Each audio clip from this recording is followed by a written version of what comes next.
এতদিন পরে এসেছো, ভালো করে করতে হবে। দাদাও বেসিনের পানি ছেড়ে দিই যাতে শব্দ বাইরে না যায়। সেদিন আলমারির পেছনে করেছি, আজকে রান্নাঘরে করব। আর একটা বিদেশি বেলুন এনেছি, এটা দিয়ে করো। আমি অতনু থাকি দুর্গাপুরে আমার এক বন্ধুর ফ্ল্যাটে। আমি টিউশন পড়াই এবং সঙ্গে পড়াশোনাও করি। আমার বন্ধু একটা টিউশন জোগাড় করে দিয়েছে। ফ্ল্যাট থেকে একটু দূরে একটা বাড়িতে একটা ক্লাস 5-এর বাচ্চা যে পড়াতে হবে, সেই মতো আমি তাদের বাড়ি যাই পড়াতে। আমি খুব শান্ত প্রকৃতির ছেলে, খুব একটা কথা বলি না, তাই আমি পড়াতে যাই ও পড়িয়ে চলে আসি। এভাবেই চলতে থাকে ওদের বাড়িতে। 3 জন বাচ্চা, ছেলেটি ওর মা আর বাবা। বাচ্চা ছেলেটার নাম রিজু, ওর মায়ের নাম রিজু ও বাবার নাম রমেন। আমি রিজুর বাবা মাকে দাদা ও বৌদি বলে ডাকি। ওরা খুব বড়লোক। দাদা একটা মেডিসিন কোম্পানিতে চাকরি করে, তাই সকালে বেরোয়, অনেক রাতে বাড়ি ফেরে। এইভাবে দীর্ঘদিন ধরে থাকতে থাকতে আমার সাথে ওই ফ্যামিলিটি খুব ক্লোজে একটা ফ্যামিলিতে পরিণত হয়ে গেল। আমি তাদের বাড়ির একজন হয়ে উঠলাম। আমার যখন যা প্রয়োজন হতো আমি নিজেই করে নিতাম, যেমন জল খাওয়া, বাথরুম যাওয়া ইত্যাদি। এই ফ্যামিলি সম্পর্কে আমার মনেও কোনো খারাপ চিন্তা ছিল না। আমারও বাড়ি থেকে দূরে একটা ফ্যামিলি পেয়ে খুব ভালো লাগত। একদিন আমি যথারীতি পড়াতে গেছি। কিছুক্ষণ পরে ওয়াশরুমে যাওয়ার প্রয়োজন পড়ে। যখন বাথরুমে যাই, সঙ্গে সঙ্গে ঘটল এক মাথা ঘুরে যাওয়া ঘটনা। আমি রিজুকে পড়তে বলে আমি যেই বাথরুমে দরজা খুলে ভেতরে ঢুকব, আর ভেতরে দেখি বই দিয়ে দরজার দিকে পেছন করে বসে কি যেন করছে। আমি তো সরি বলে বেরোতে যাব, ঠিক সেই সময় এমন স্লিপ করে পড়লাম, ঠিক বৌদির পেছনের দিকে। এমন পরিস্থিতিতে বৌদি একটু চমকে গিয়ে শাড়ি ঠিক করতে লাগলো, আর আমিও খুব তাড়াতাড়ি উঠে সেখান থেকে বেরিয়ে এলাম। এই ঘটনায় আমার খুব অস্বস্তি হচ্ছিল। এটা কি হলো? আমি কোনোভাবে আবার ফিরে এসে রিজুর কাছে এসে বসে পড়াতে শুরু করলাম। পরে গিয়ে যে ব্যথা পেয়েছি সেই সবের খেয়াল নেই, শুধু ভাবছি বৌদি কি ভাববে। আমার খুব টেনশন হচ্ছিল। হঠাৎ খেয়াল করলাম বৌদি এখনও বাথরুমে। আমি রিজুকে যেখানে পড়াই বাথরুমটা ঠিক সেই রুমের সামনে। বৌদি বেরোলেই আমি দেখতে পাব, তাই মনে হয় বেরোতে পারছে না। দেখি কিছুক্ষণ পরে বৌদি বেরিয়ে কোনো দিকে না তাকিয়ে রান্নাঘরে চলে গেল। আমিও তাকাইনি, তবে বুঝতে পারছি আমি সেদিন তাড়াতাড়ি বাড়ি ফিরে এলাম। বাড়ি ফিরে বুঝলাম আমার খুব জোরে পায়ে ব্যথা লেগেছে, একটু কেটে গিয়েছে। ভাবলাম সকালে ঠিক হয়ে যাবে, কিন্তু সকালে আরও ব্যথা বেড়ে গেল। ঠিক করলাম আজ পড়াতে যাব না। আমি বিছানাতে শুয়ে পড়লাম, আর মোবাইল দেখতে থাকতে আমার বুকটা ধকধক করে উঠল। দেখি রিজুর মা ফোন করেছে। ইচ্ছে করেই ফোনটা ধরলাম না। ফোন রেখে অনেক কিছু মাথায় ঘুরতে লাগলো। বৌদি হয়তো রেগে গেছে। আমি তার পরের দিন পড়াতে গিয়ে স্বাভাবিকভাবেই আছি, কিন্তু মনের মধ্যে খুব লজ্জা লাগছে। কিছুক্ষণ পরে দেখলাম বৌদিও স্বাভাবিক, কিন্তু আমাকে চা দিতে এসে আমার লজ্জা আরও বাড়িয়ে দিল। চা রেখে বৌদি আস্তে করে বলল, খুব জোরে লেগেছিল নাকি? আমি বললাম, না বৌদি, আমি ব্যথার কথা বলিনি বলেই হাসতে হাসতে চলে গেল, আর আমার মুখ পুরো লাল হয়ে গেল। খানিক পরে বৌদি এসে বলল, দেখি কোথায় ব্যথা পেয়েছ? আমি বললাম, না তেমন কিছু না, একটু কেটে গেছে, সেরে যাবে। এই বলে পাটা দেখাতেই বৌদির চোখ কপালে এতটা লেগেছে, আর তার মধ্যে খোঁড়াতে পড়াতে এসেছে, পায়ে অনেকটা লেগেছিল। তাই বৌদি বলল, দাঁড়াও, আমার কাছে ভালো মলম আছে, একটু দিলেই ব্যথা কমে যাবে। এই বলে ভেতর থেকে একটা মলম নিয়ে এসে আমার পায়ের কাছে বসে আমার পা টেনে ধরল এবং খুব যত্ন করে মলম লাগাতে মাথা নিচু করেই আস্তে আস্তে বলতে লাগলো, খুব ব্যথা পেয়েছ? এত তাড়াহুড়ো করে বাথরুমে ঢুকলে এই রকমই হয়। আমি খুব লজ্জা পেয়ে গেছিলাম। আমি বললাম, বাথরুমে দরজাটা লাগিয়ে নিলেই হয়। বৌদি আর কিছু বলল না, কিন্তু সেদিন আমায় যাবার সময় বলে গেল, বেশ করেছি, আবার খোলা রাখব, আর হাসতে হাসতে চলে গেল। আমি তো পুরো আকাশ থেকে পড়লাম। যাই হোক, আমি আবার লিজুকে পড়াতে শুরু করে দিলাম, কিন্তু মন বসছে না পড়াতে, শুধু মনে পড়ছে বৌদির কথায়। কোনো মতে পড়াচ্ছি। কিছুক্ষণ পরে দেখি বৌদি চা দিয়ে গেল আর বলে গেল, কাল রবিবার, কাল আসবে। আমি বললাম, কি জন্য? বৌদি বলল, সেটা বলা যাবে না, আসবে ব্যাস। আমি বললাম, আচ্ছা ঠিক আছে। আমি চিন্তায় পড়ে গেলাম। যাই হোক, বাড়ি এসে ভুলেও গেলাম কালকের যাওয়ার কথা। আজ রবিবার, সারাদিন অনেক কাজ ছিল। দুপুরে খাবার খেতে খেতে হঠাৎ মনে পড়ল রিজুদের বাড়ি যাওয়ার কথা। তাই সন্ধেবেলায় আমি ঠিক পড়াতে যাওয়ার সময় বৌদিদের বাড়িতে এলাম। এসে জানতে পারি আজ রিজুর জন্মদিন। আমি তো সঙ্গে কোনো কিছু রিজুর জন্য আনিনি। আমি বৌদিকে বললাম আমাকে কাল বলতে পারতে, তাহলে কিছু একটা উপহার বাচ্চাটার জন্য আনতে পারতাম। তখন বৌদি বলল, ওর জন্মদিন আমরা পালন করি না আর কাউকে নিমন্ত্রণ করি না, কারণ ওই দিন ওর দাদু মারা গিয়েছিলেন। তাই আর আজ তোমাকে ডাকার কারণ তুমি এই বাড়ির একজন হয়ে গেছো, তাই আজ ওর বাবা বাড়িতে নেই, বাইরে গেছে কোম্পানির কাজে। রিজুর খারাপ লাগবে, তাই তোমাকে ডাকলাম।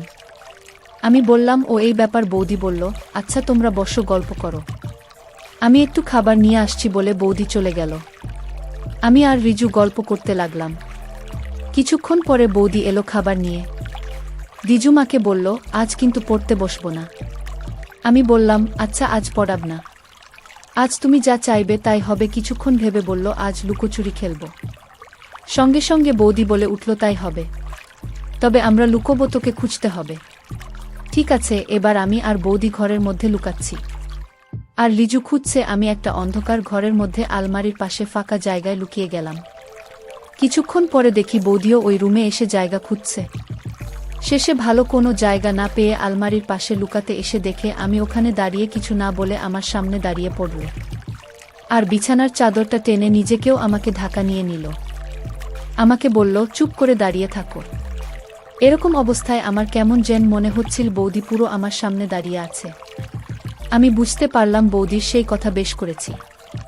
আবার খুলে রাখো বাথরুমের দরজা। বৌদির প্রতি অন্য একটা ভালো লাগা বনের মধ্যে খেলতে শুরু করলো। আজ বৌদি শুধু নাইটি পরে আছে, হালকা লাল কালারের নাইটি, বেশ সুন্দর দেখাচ্ছিল তাকে। আমিও বৌদি চুপচাপ দাঁড়িয়ে আছি, কিন্তু দুজনের মনে অনেক কিছু চলছে। একটু পর রিজু ঘরের মধ্যে ঢুকেছে, তাই দুজনে আরও সতর্ক হয়ে গেলাম। এতক্ষণ লিজু ঘরের মধ্যে খোঁজার পরেও না পেয়ে ও অন্য ঘরে চলে গেল আমাদেরকে খোঁজার জন্য, আর বৌদি সেটা বুঝে আস্তে করে আমার দিকে ঘুরে দাঁড়াল। আমাদের আর বোঝার কিছু বাকি রইল না যে আমরা একে অপরের কাছে কি চাই। বৌদি বলল, অতনু, আজ আমাকে তুমি তোমার মতো করে ভালোবাসো।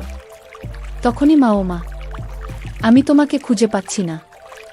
আমাদের জানো জ্ঞান ফিরে এলো। আমরা তাড়াতাড়ি সতর্ক হলাম, তুমি এখন বেরিয়েও না, আগে আমি যাই, তারপর তুমি এসো বলে বৌদি বেরিয়ে গেল। আমিও একটু পরে বেরিয়ে এলাম। এসে সোফায় বসে পড়লাম। বৌদি রান্নাঘরে চলে গেল আর আমাদের বলল, রিজু তোরা দোতলায় যা, আমি কফি নিয়ে আসছি। আমরা উপরে চলে গেলাম।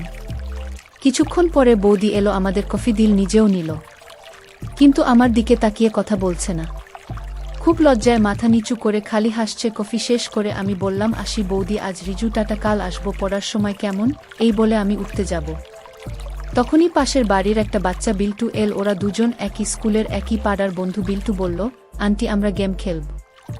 বৌদি বলল, তুমি একটু বসো, আমি ওদের কম্পিউটারে গেম চালিয়ে আসি। আমি সোফায় বসে ভাবছি আজ কি হলো জীবনে। আজ যেন বৌদিকে অনেকটা ভালোবেসে ফেলেছে। একটু মজা করা যাক। আমি আমার বাইরে রাখা জুতোগুলো সরিয়ে দিয়ে আগের রুমে আলমারির পাশে লুকিয়ে পড়লাম, দেখি কি হয়। কিছুক্ষণ পরে বৌদির আওয়াজ দোতলা থেকে নেমে এসে বলল, তোমাকে অনেকক্ষণ অপেক্ষা করা, বলে চুপ হয়ে গেল। দেখলামই নেই, চলে গেছি ওখান থেকে। উনি বাইরে দৌড়ে গেল। এবার ঘরে এসে চুপচাপ সোফায় বসল, একদম চুপ। পুরো ঘরটা যেন মন চুরমার হয়ে গেল। আর আমি চুপ করে আলমারির পাশে দেখছি। কি করে আমি শুনতে পেলাম কিছু একটা কাজ করছেন, হয়তো ঘর গোছাচ্ছে। খাবারের প্লেটের আওয়াজ আসছে। একটু পরে বুঝতে পারলাম যে রান্নাঘরে চলে গেল। আমি একবার ভাবছি বেরোবো, আবার ভাবছি আরও কিছুক্ষণ থাকি। কিছুক্ষণ পরে দেখি বৌদি এই ঘরের দিকে আসছে। মনে হয় বিছানার চাদরটা ঠিক করতে আসছে। কিছুক্ষণ আগে ওই চাদরের ভেতরে অনেক ঝড় বয়ে গেছে। আমি চুপচাপ দাঁড়িয়ে আছি। বৌদি ঘরে ঢুকে এটা ওটা ঠিক করতে করতে আয়নার সামনে নিজেকে আয়নায় দেখল। আমি একটু উকি মেরে দেখছি কি করছে বৌদি। বৌদি নিজেকে আয়নায় ভালো করে দেখছে। আজ যেন নিজেকে নতুন করে পেয়েছে। নিজের চুল ঠিক করতে করতে গুনগুন করে গান করছে, আবার নিজে লজ্জা পাচ্ছে। এবার আয়নায় নিজেকেই নিজে একটা কিস ছুড়ে দিয়ে বলছে, দুষ্টু ছেলে একটা। আমি আলমারির পাশ থেকে দেখছি আর মনে মনে হাসছি। আর বেশিক্ষণ এভাবে থাকা যাবে না। ওদিকে টাইম ও হয়ে গেল বাড়ি যাওয়ার, তাই এবার বেরোতে হবে। এবার আমি বেরোতে যাব, দেখি বৌদি এদিকেই আসছে। চাদর ঠিক করতে যেই আমার সামনে এসেছে, আমি হালুম বলে উঠেছি। আর বৌদি খুব জোরে ভয় পেয়ে চিৎকার করে উঠল, ওমা তুমি দুষ্টু ছেলে, আমার সাথে মজা করা হচ্ছে। এইবার বৌদিও হাসছে, আমিও খুব হাসছি। আমি হাসতে হাসতে বললাম, আয়নার সামনে কি করছিলে? আমি সব দেখেছি। বৌদি লজ্জা পেয়ে বলল, কই কিছু না তো। এমন সময় বৌদি বলল, একটা কাজ করতে হবে। আমি বললাম কি কাজ? বৌদি একটা বদেশি বেলুন এনে আমাকে দিল আর বলল, এটা দিয়ে কাজ করতে হবে। বন্ধুরা, তোমরা নিশ্চয়ই বুঝতে পেরেছ কিসের কথা বলছি। বৌদি বলল, তোমার দাদা এখন আর কিছুই পারে না, ওকে দিয়ে কিছুই হয় না। আমি এবার আসল ব্যাপারটা বুঝতে পারলাম। বৌদিকে বললাম, ঠিক আছে, আমি দাদার হয়ে সব কাজ করে দিব। একটু পর আমরা কাজ শুরু করলাম। বন্ধুরা, ইউটিউবে করা নিয়মের কারণে এসব ঘটনা সরাসরি বলা যাচ্ছে না।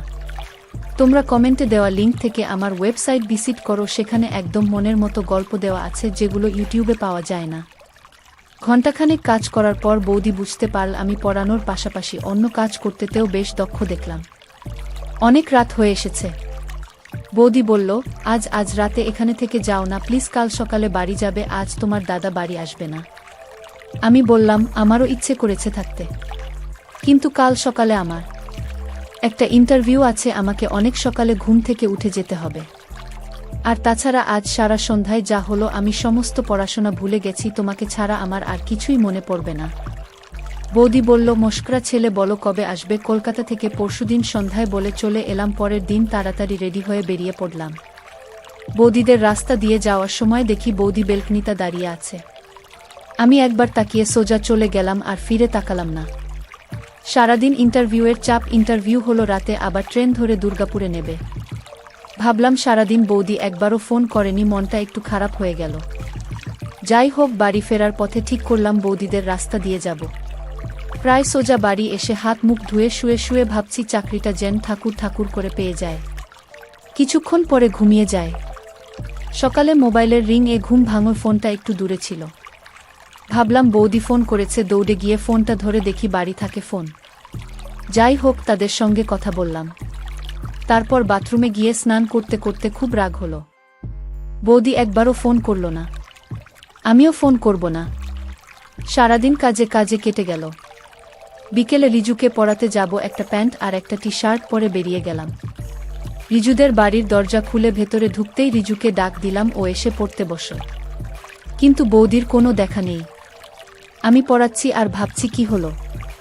গত পরশু এত কিছুর পরে বৌদি কি সব ভুলে গেল নাকি অন্য কিছু? আমার পড়ানো হয়ে গেল, রিজু দোতলায় চলে গেল। আর তখনই বৌদি এলো, যেন অনেকক্ষণ অপেক্ষা পড়েছিল। এসেই আমার হাত ধরে টানতে টানতে আমাকে রান্নাঘরে নিয়ে গেল, বলল, কয়েকদিন তো ছিল না, এই কদিন একা কাজ করতে হয়েছে। রিজুর বাবাও বাড়িতে নেই, আজকে আবার আমাকে কাজে সাহায্য করতে হবে। আমি বললাম, ঠিক আছে বৌদি, আমি সব কাজে সাহায্য করব। বৌদি বলল, আর হ্যাঁ, সেদিন চুল অনেক বড় ছিল বলে ভালোভাবে কাজ করতে পারিনি। তুমি আজ আসবে বলে চুল কেটে একদম ফিট হয়েছি, একটা ক্রিম ব্যবহার করেছি, কাজ করার সময় সুবিধে হবে। এরপর বৌদি বেসিনের পানি একটু বেশি করে ছেড়ে রেখে দিল, যাতে রিজু বুঝতে না পারে এখানে কি হচ্ছে। এরপর আমরা কাজ করতে শুরু করলাম। ইন্টারভিউয়ে যাওয়ার পর থেকে বৌদির অনেক কাজ জমে আছে। সব কাজ একে এক শেষ করে দিয়েছিল। বৌদির অনেক কষ্ট হচ্ছিল, তবে কাজের সাহায্য পেয়ে এখন কিছুটা স্বস্তি বোধ করছে। 3 ঘন্টা পর বৌদি বলল, রিজুকে পড়ানোর পর আমাকে এভাবেই কাজে সাহায্য করতে হবে।